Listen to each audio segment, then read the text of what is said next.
understand why most people get cold exposure wrong, until reality kicked me in the face. No, just 50 freaking minutes, vibrating like a phone on maximum haptic feedback. it's quite important to do cold exposure early in the morning. Solid advice, champ. it works better than Adderall with double espresso. Really leaving the message there.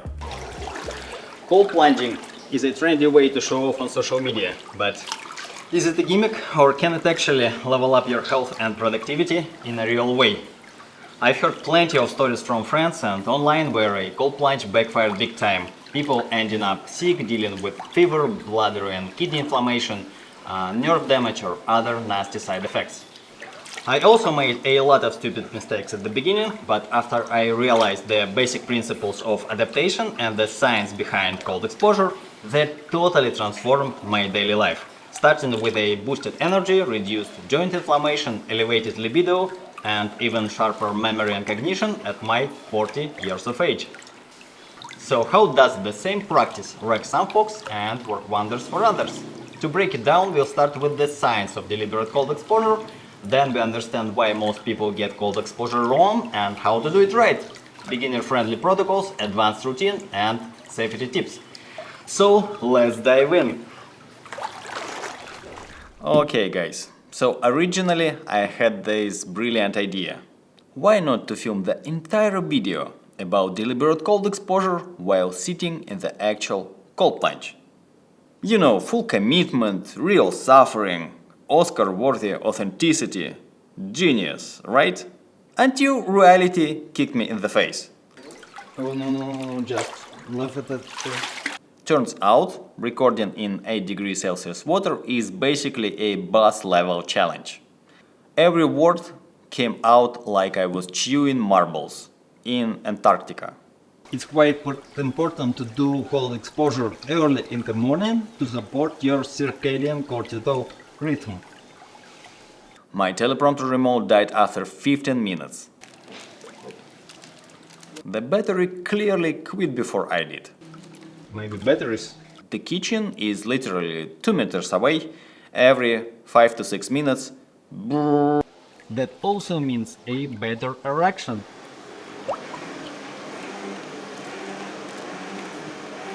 Someone making a smoothie. Just wait them to stop and then we go.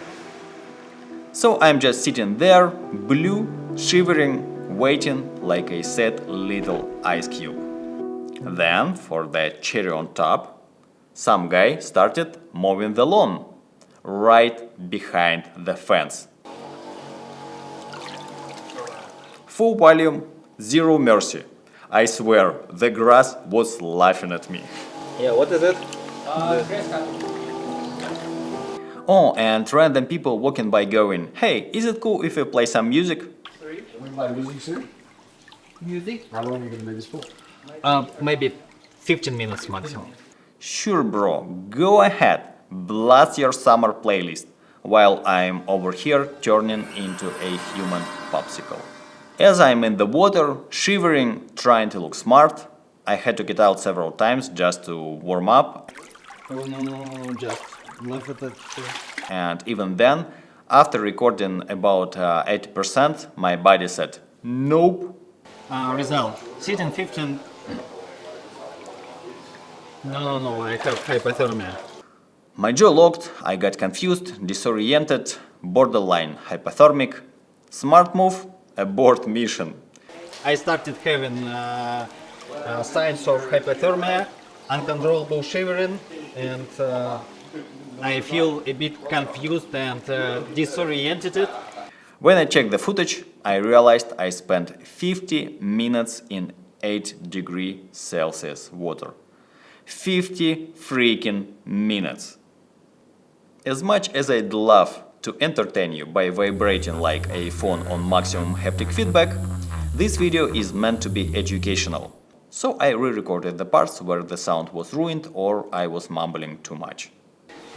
We will continue recording in the studio. The final video will be a mix of studio and cold plunge chaos. And I'll put a stopwatch on the screen so you can watch the stages of hypothermia speedrun in real time. When you immerse yourself in cold water, your brain and body get flooded with neurotransmitters. Dopamine spikes up to 3 times baseline and it stays elevated for up to 3 hours. For comparison, orgasm gives you about 2 times spikes lasting just a few minutes, your favorite white powder around 4 times, but it crashes in 30 minutes. Norepinephrine in the brain plus adrenaline in the body boosts alertness, focus and mobilize glucose and fatty acids for energy. It works better than Adderall with double espresso. Endorphins, your natural opioids, bring calm euphoria and pain relief. Although at the beginning the endorphins are released, they create that it's freezing, I gotta get out panic feeling, but they also increase endorphin and dopamine receptor sensitivity. So when you finally get out, endorphins and dopamine hit even harder. You basically get a healthy, legal neurochemical high. That combination of being totally alert and focused, but relaxed and slightly euphoric is something unique. Whenever I face that initial resistance to plunging, I remind myself of that reward waiting on the other side. As a bonus, it reduces dopamine-seeking behavior, for example, food craving and screen addiction. It also reduces symptoms of ADHD. One more key point. Although acute cold can temporarily spike cortisol, regular exposure lowers baseline cortisol, reducing chronic stress. So it's quite important to do cold exposure early in the morning to support your circadian cortisol rhythm. The high is awesome, but the real magic is what happens at the cellular level. Every cell in your body contains mitochondria, your biological powerhouses. They convert glucose and fatty acids into ATP, which powers everything: growth, regeneration, movement, heat production, thinking. Healthy mitochondria is the holy grail of performance and longevity. And cold stimulates mitochondrial efficiency and mitochondrial biogenesis through a variety of genes and pathway activations, for instance, AMPK activation and PGC1-alpha. Turns out my biggest enemy that day wasn't the cold, it was a lawnmower. Through a variety of genes and pathway activations, for instance AMPK activation or PGC1-alpha, which results in more mitochondria per cell that work more efficiently, especially in skeletal muscles and brown fat. Yes, there is white, brown and beige fat in our body. To burn white fat, it has to be activated, transported via blood to the liver and muscles, and only there can be burned by mitochondria. Cold stimulates mitochondrial growth inside fat cells, converting them to beige fat. They appear beige under a microscope. And under cold stress, mitochondria produce uncoupling protein 1 that allows burn rate of fat that is dozens of times faster right inside fat cells, bypassing ATP production. And with regular exposure, we can convert up to 15% of white fat to beige. It's like outfitting our body with a furnace. We also have a small deposit of brown fat, our emergency heater, where mitochondrial density is up to 5 times higher than in beige fat. Although we cannot extend brown fat, we can activate it by cold exposure. That's exactly why you will stop struggling with the cold when your body adapts. Although initial benefits appear in about a month, full mitochondrial remodeling takes up to 6 months of regular routine, so be patient. But I promise, after that you will love cold exposure. I do feel a big boost in my daily energy levels since I've started my regular cold routine. By the way, adults mostly have brown fat storage only in that area and on the back of the neck, so proper cold exposure should be below the collarbone to speed up brown fat activation. Now I'm doing it wrong to be able to draw, but generally I cold plunge like that. Another huge bonus is the anti-inflammatory effect powered by 2 mechanisms.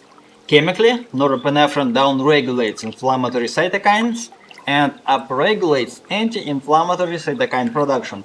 And mechanically, vasoconstriction reduces swelling. You can literally feel the difference after a couple weeks of regular cold exposure. It helped me to reduce chronic joint inflammation with no medication. I also became much more flexible as a result. Whenever I feel soreness or inflammation, a cold plunge gives me immediate relief. But there is a catch. Since inflammation is part of the muscle building process, jumping into cold right after resistance training can blunt hypertrophy to some degree. So if your goal is maximum mass gain, do your cold procedure the next day after the gym. Honestly, there is zero dose-dependent research, no one knows how much cold blunts hypertrophy and to what extent. But ideally, after resistance training, I do a very brief cold plunge, just enough to trigger dopamine and adrenaline response. And the next morning, I do full-length exposure to trigger cellular adaptation. Cardiovascular training. Next benefit, cold exposure trains the whole vascular system.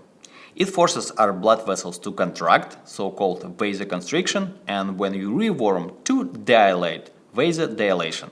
Especially if you combine it with heat exposure, for example, sauna.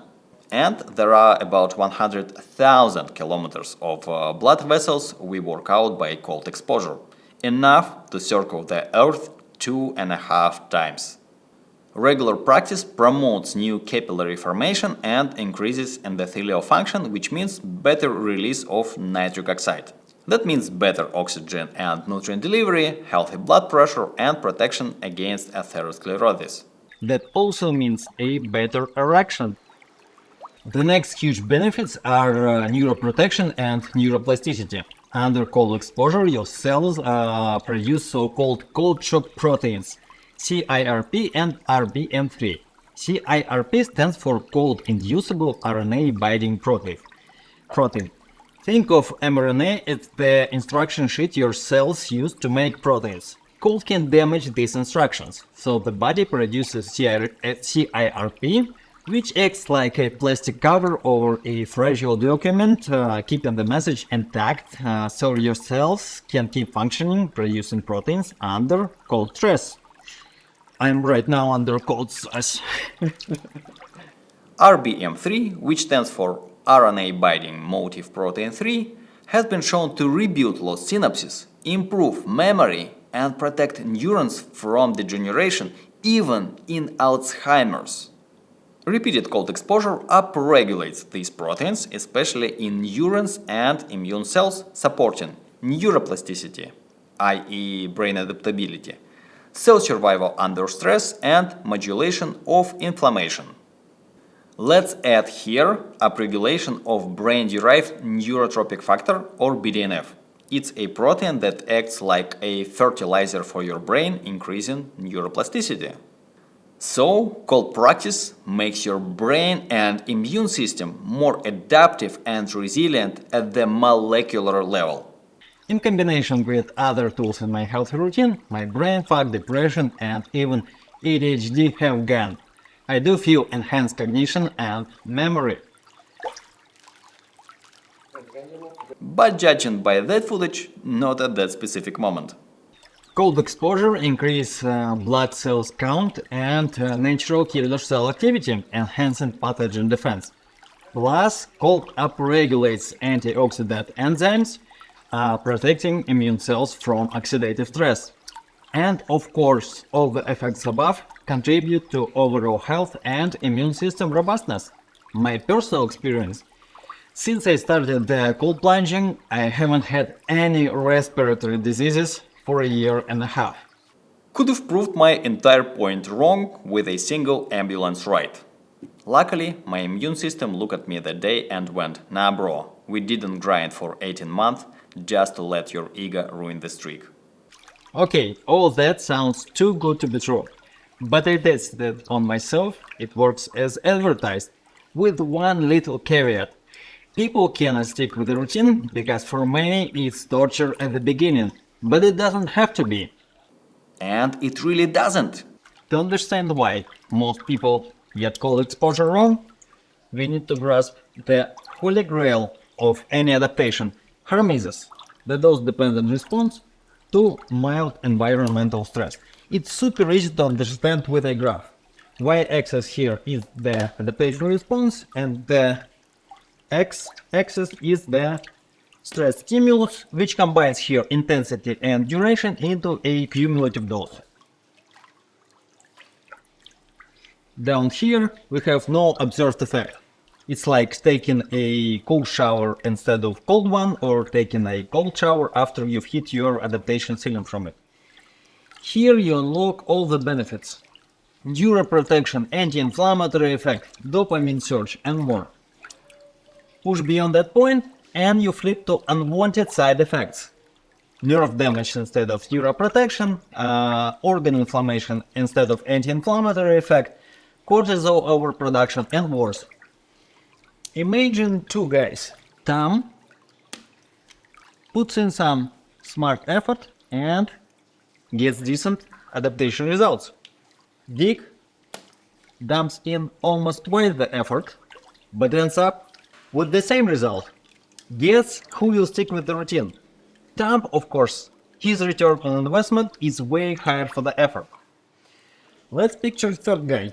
Henry wanted to show off on social media and impress others, so he overdosed it. He struggled through even more effort, but ended up with hypothermia and bladder inflammation.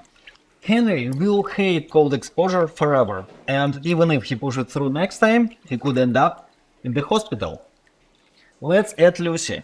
She puts in some little effort, but it's below adaptation threshold and her routine is sporadic.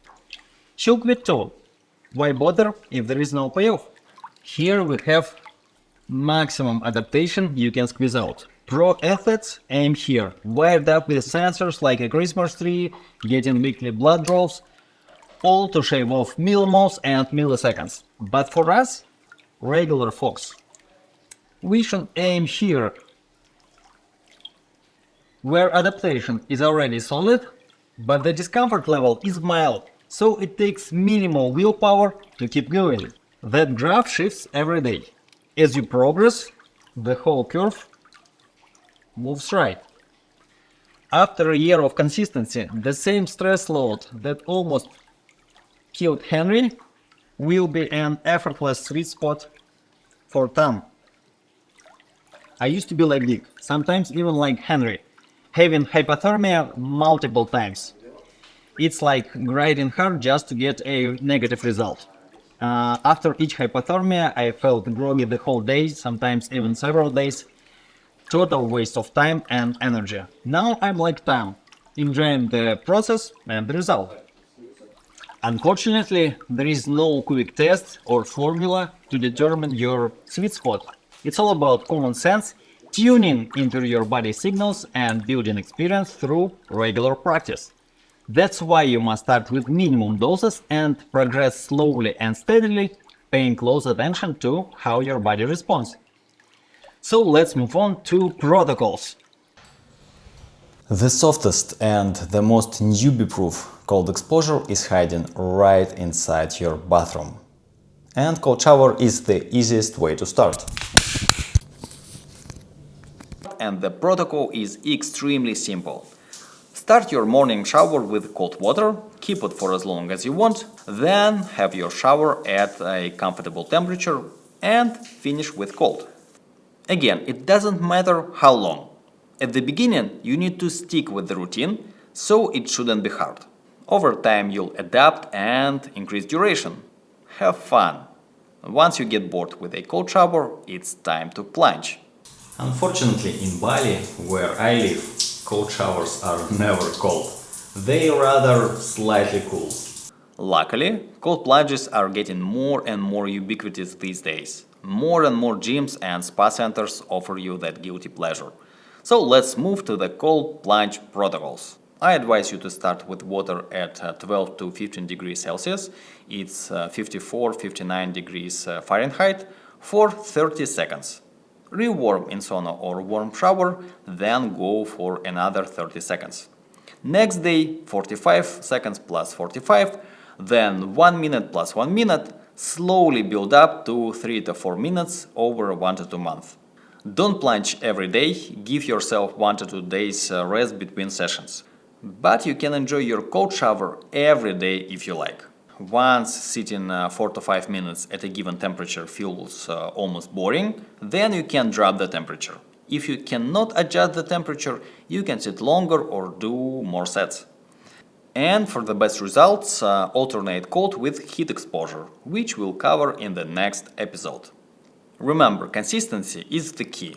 Some studies suggest that mitochondrial and vascular adaptations start to appear once you accumulate around 15 minutes of cold exposure per week, ideally spread across 3 to 4 sessions. So it's better to stay a little longer in slightly warmer water and reliably hit that weekly dose rather than forcing extreme temperatures you can't sustain. Remember hermetic curve, don't act like Henry. By the way, if your plunge has jets, like mine, your body will cool down faster because in still water a thin layer of warm water forms around your body that slows heat dissipation. My personal current go-to protocol after logging more than 30 hours in 8 degrees Celsius water over the year looks like this. I go straight to the plunge, sit for 4 to 5 minutes, I immerse my body below collarbones, and at the end of the session dive for as long as I feel comfortable.